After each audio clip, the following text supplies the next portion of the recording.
ইসলাম যে ইসলাম প্রতিটি মুসলমানের হৃদয়ে গাথা, আর যারা প্রতিনিয়তই কোনো না কোনো আলেম বা ইসলাম প্রচারের ব্যস্ত থাকেন।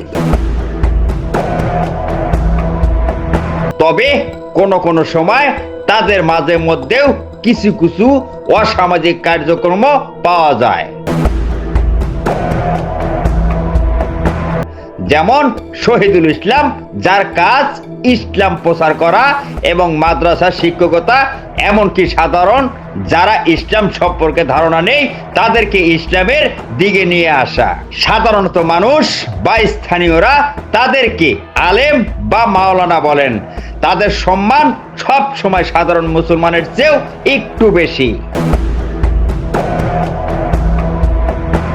এখন প্রশ্ন হলো, যদি এই সম্মানের মাঝখানেও আপনি নিজেই যদি অবৈধ নারী কেলেঙ্কারির সাথে জড়িত হন, তাহলে আপনার কাছ থেকে আগামী ভবিষ্যতে জাতি কি আশা করেন? না না কারণ কারণ কারণ কারণ আমরা নাকি কারণ আমরা কোশ্চেন কেউ নাই, আমরা কোশ্চেন কেউ নাই, কারণ কারণ আমরা ধরেন ধরেন কারণ ধরেন আমরা না না আমরা কোশ্চেন কেন কারণ ওই এমে ধরেন ধরেন। এমনই এক ঘটনা ঘটেছে কুমিল্লার ১৪গ্রাম উপজেলা কাশিমপুর রামচন্দ্রপুর গ্রামে। এমনকি যে ব্যক্তি এই ঘটনাটি ঘটিয়েছেন মৃত আব্দুল করিমের ছেলে শফিকুল ইসলাম, সে একজন জামাতের রাজনীতিবিদ। তবে তাকে এলাকার সাধারণ জনগণ একজন আলেম বা হাজী সাহেব হিসাবেই তার কাছে পরিচিত, এমনকি রাজনৈতিক ব্যক্তি হিসাবেও তাকে চিনতেন।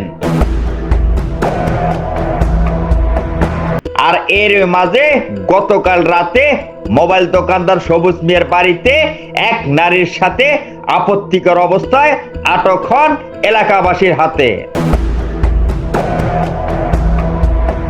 তবে স্থানীয়রা বলেছেন, এই ধরনের আলম পরিচয় দেওয়া সমাজের মুখোশ পরে থাকা ব্যক্তিদের অতি দ্রুতই আইনের আওতায় এনে শাস্তি দিতে হবে।